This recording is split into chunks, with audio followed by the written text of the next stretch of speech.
आज यहाँ से धर्मेंद्र जी चुनाव जीत गए, क्या कहना चाहेंगे? आज के इस मौके पर सबसे पहले श्रद्धेय नेताजी को मैं श्रद्धांजलि दूंगा।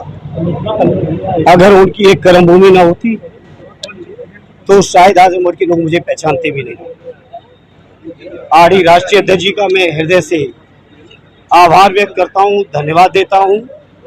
और चूंकि बड़े भाई भी हैं, इसलिए किन शब्दों में अब मैं आभार व्यक्त करूं, मैं अपनी भावनाओं को जरूर उन तक पहुंचाना चाहता हूं।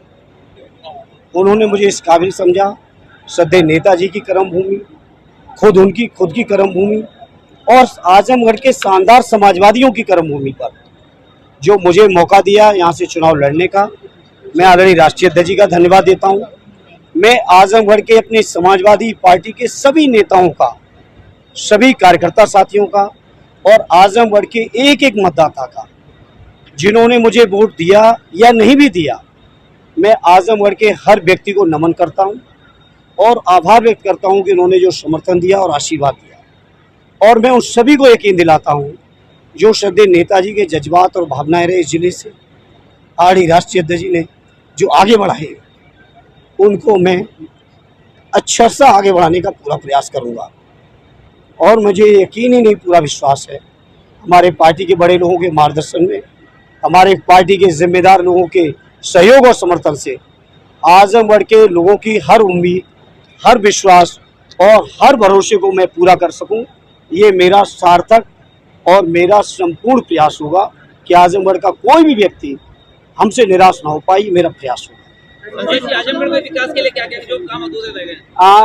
चुनाव के दौरान भी ये बातें आई थी और मैंने कहा था, श्रद्धेय नेताजी और माननीय अखिलेश यादव जी ने जो आजमगढ़ के विकास की रूपरेखा रखी है, मेरा प्रयास होगा उस रूपरेखा को मैं पूरा कर सकूं और समय के साथ आजमगढ़ की समस्याओं को और गहराई से समझ के उन समस्याओं को समाधान में मैं क्या कर सकता हूं, मैं इतना ही कहूँगा। आज के मौके पर मेरा अपनी ओर से 100% प्रयास होगा कि आजमगढ़ के लोग जो मुझसे उम्मीद लगाए हैं, जो यहाँ की जायज़ समस्याएँ हैं, उनका मैं हर तरह से निराकरण कर सकूँ। देखिए, इस समय जो मैं चुनाव जीता हूँ, मैं इस समय अपने पार्टी के नेताओं के बयानों को सुनना है, राष्ट्रीय अध्यक्ष जी के मार्गदर्शन को लेना है, उसके बाद इस पर चर्चा करेंगे।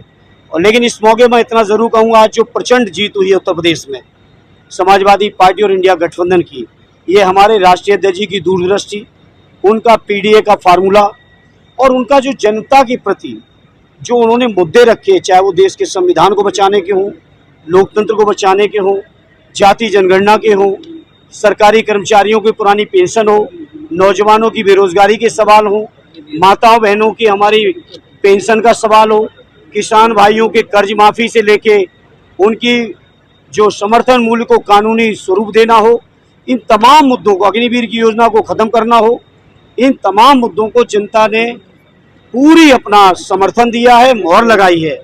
और मैं उम्मीद करता हूं हमारे राष्ट्रीय अध्यक्ष जी जनता के बीच किए हुए सभी वादों को पूरा करके देंगे। सरकार बनाने के लिए आगे प्रयास किया जाएगा।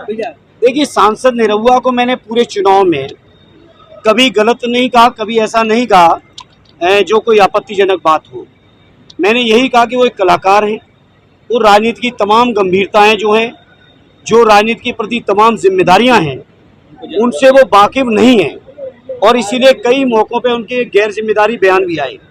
हालांकि आज चुनाव का परिणाम आया, वो चुनाव हारे। मैं आज इस मौके पर कुछ नहीं कहूँगा, मैं उनसे यही कहूँगा कि पिछले उपचुनाव में जब मैं चुनाव हारा था, मैंने यही कहा था कि मैं चुनाव हारा हूँ, मैं हिम्मत नहीं हारा, और मैं हिम्मत नहीं हारा था और आज उसका परिणाम है।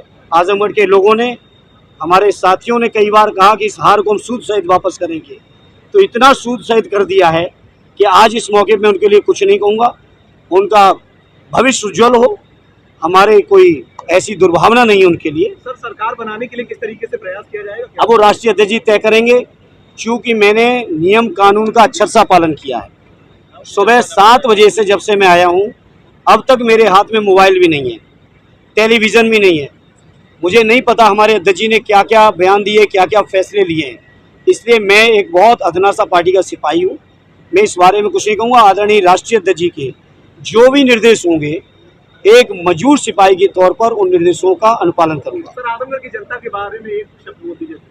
मैं आजमगढ़ के लोगों के प्रति, मैंने बोला, मैं कृतज्ञ हूँ मेरे पास शब्द नहीं है कि मैं किन शब्दों में आभार व्यक्त करूं, क्योंकि नेताजी ने रिश्ते बनाए, पीढ़ियों के रिश्ते, जज्बाती रिश्ते। लोगों ने बहुत मखौल भी उड़ाया कि